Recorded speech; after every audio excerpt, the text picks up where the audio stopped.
اللہم صلی علی محمد و آل محمد وجل فرج آل محمد۔ تمام مومنین و سامعین و ناظرین السلام علیکم۔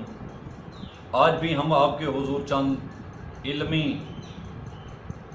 سوالات لیے ہوئے، جن کے جوابات ہم نے ہمیشہ آپ کو خداوند کریم کی کلام مقدس سے پیش کیے ہیں یا ائمہ طاہرین کی احادیث معتبرہ سے۔ تو آج بھی ہم کچھ اس قسم کے سوالات کے جوابات لیے ہوئے آپ کے حضور پیش ہیں کہ جن کو لوگ بجا تو لا رہے ہیں اپنے شب و روز عبادات کے طور پر، لیکن ان کے معنوں کو، ان کے Subscribe to my channel and also press this bell icon. رموز کو وہ نہیں جانتے۔ عبادات کے مزے کو بندہ تب بٹورتا ہے جب اس کے مفہوم کو، اس کے مواخذہ کو اور ان کے وہ اسرار مکنونہ جو ان میں چھپے ہوئے ہیں اور اس کی اس معرفت تک نہ پہنچ سکیں، تو پھر کیا فائدہ ان کے بجا لانے کا۔ تو آئیں چلتے ہیں سرکار صادق کے آل محمد کی پاک جاگیر عظیم کے پاک در پر، جو علوم الہیہ کے خازن عظیم ہیں۔ ایک دن حسین بن علی بن فضال نے ابو مغرہ سے روایت کی ہے کہ ہم ابو بصیر کے پاس گئے اور ابو بصیر کو اپنے ساتھ لیا اور کہا کہ چلو ہم امام صادق علیہ السلام کے حضور پیش ہونا چاہتے ہیں اور چند سوالات پوچھنا چاہتے ہیں، اور تم کیونکہ امام کے اصحاب باوقار میں سے خاص الخاص مودت و معرفت رکھنے والے ہو، تو آؤ ہم تمہیں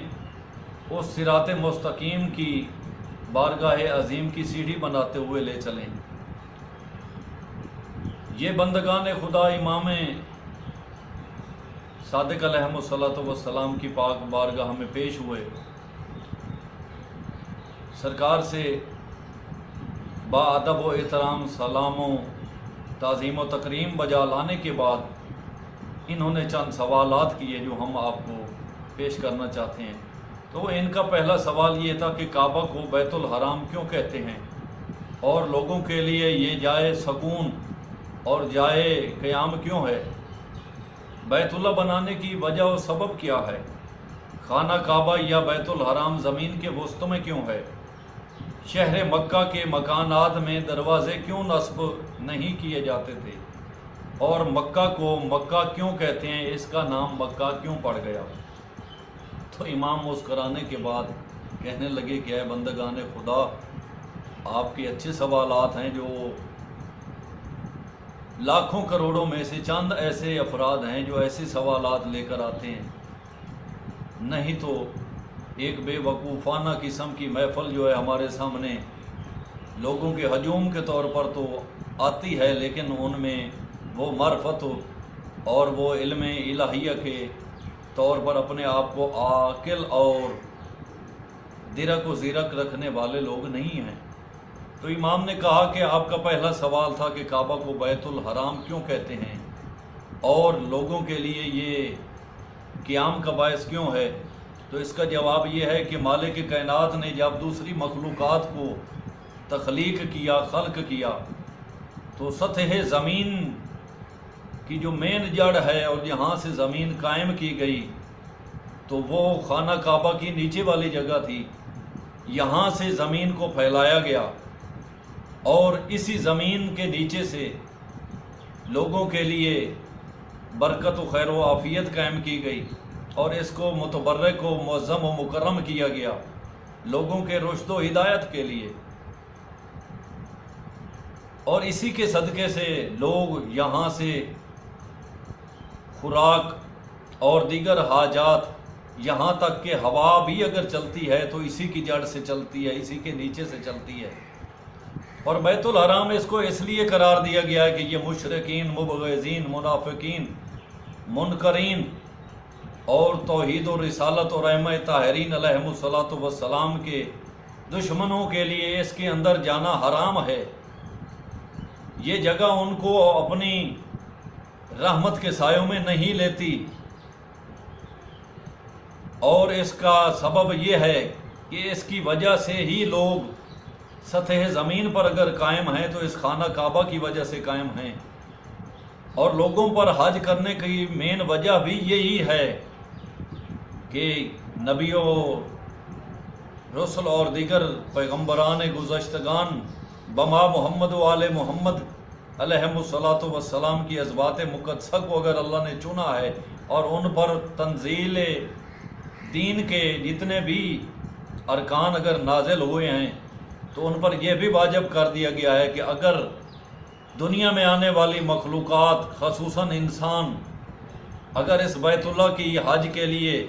استطاعت رکھتے ہوں اور وہ نہ آئیں تو ان پر جبر کیا جائے اور ان پر اس بارگاہ عظیم کے حق کے لیے ان کو یہاں لایا جائے،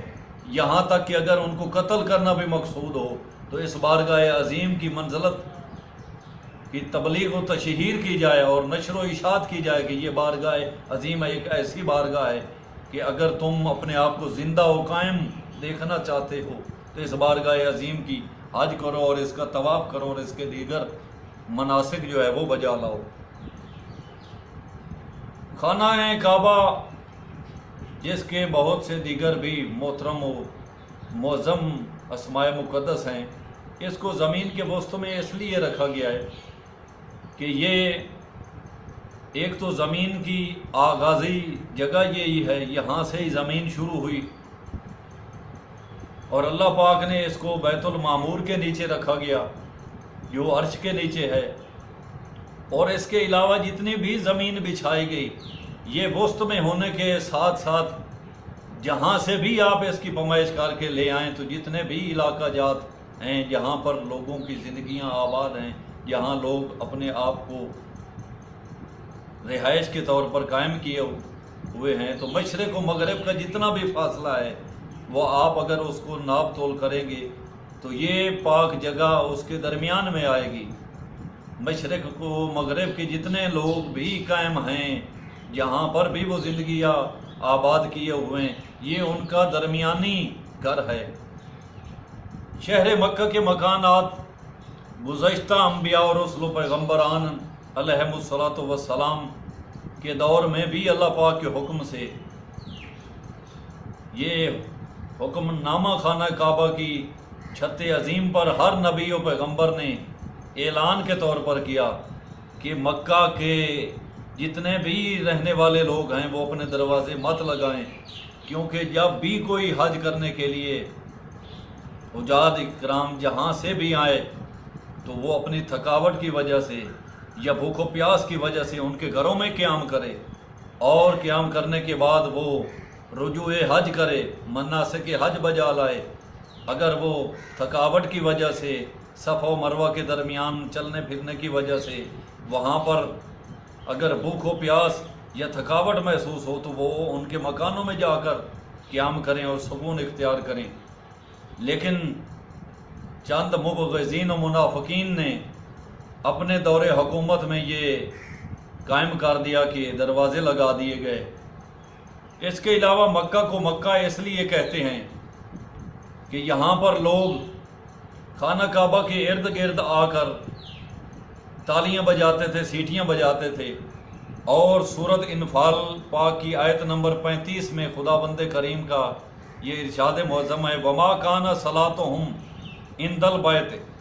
الا مقام و تصدیہ۔ مقام کا معنی ہے سیٹیاں بجانا اور تصدیہ کا معنی ہے تالیاں بجانا۔ یہ لوگ ظاہراً میں اس عظیم گھر کے قریب آتے تھے لیکن اگر طواف بھی کر رہے ہوتے تھے تو سیٹیاں اور تالیاں بجا کر تو سرکار ابراہیم اور ان کی زوجہ اطہرہ اور ان کے بیٹے جناب اسماعیل علیہ الصلاۃ والسلام کی وہ جتنیاں بھی سنتیں قائم ہوئیں اگر قربانی کے طور پر پیش کیا تو جناب ابراہیم نے آغاز رکھا۔ صفا و مروہ کے درمیان جناب ہاجرہ کا وہ بھاگنا اور جناب اسماعیل علیہ السلام کے لیے پانی و خوراک کے انتظام کرنا اور چشمہ اسماعیل جناب اسماعیل علیہ السلام کی ایڑیوں میں سے ظاہر ہونا، یہ اللہ پاک نے پسند کیا اور ان کو شاعر اللہ قرار دے دیا گیا، اور اللہ پاک نے انہی سنتوں کو حاجی صاحبان کے لیے قرار دیا۔ اور دین کے ارکان میں ان کو شمار کیا۔ تو مالک کائنات ہمیں سب سے پہلے عبادت کو بجا لانے سے پہلے ان عبادات کو جو ہم بجا لاتے ہیں ان کے معنی و مفہوم کا پتہ لگانا چاہیے کہ ان میں کیا راز ہے، ان اسماء کو کیوں قائم کیا گیا ہے۔ تو مالک کائنات آپ کو ہمارے اس علمی تذکرے کے بعد اگر آپ نے کچھ معنی خیز کچھ مواد حاصل کیا ہے تو مالک کائنات ہمیں بھی اور آپ کو بھی جزائے خیر عطا فرمائے، ہماری عبادات کو قبول فرمائے، اور ہماری زندگی کے ہر لمحے کو ایک ایک پل کو ہم جہاں بھی بجا لائیں اس میں ہمیں عبادات الہیہ کے کرنے کی ادائیگی کی توفیق عطا فرمائے۔ ہمارے اس حقیر سی چھوٹے سے ٹاپک جو ہم آپ کے لیے شیئر کرتے ہیں اگر آپ کو پسند آئیں تو ہمارے ساتھ آنے والی مزید ویڈیوز میں اپنے علمی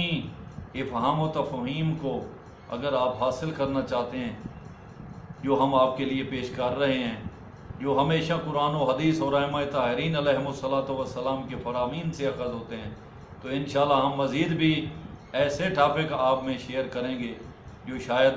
کم ہی لوگوں نے آپ کو بتائے ہوں۔ تو مالک کائنات ہماری اور آپ کی توفیقات میں اضافہ فرمائے۔ اگر ہماری ویڈیو پسند آئے تو لازمی سبسکرائب کیجیے، ہمیں اپنی دعاؤں میں یاد رکھیں، اپنا خیال رکھیں۔ مالک کائنات آپ کو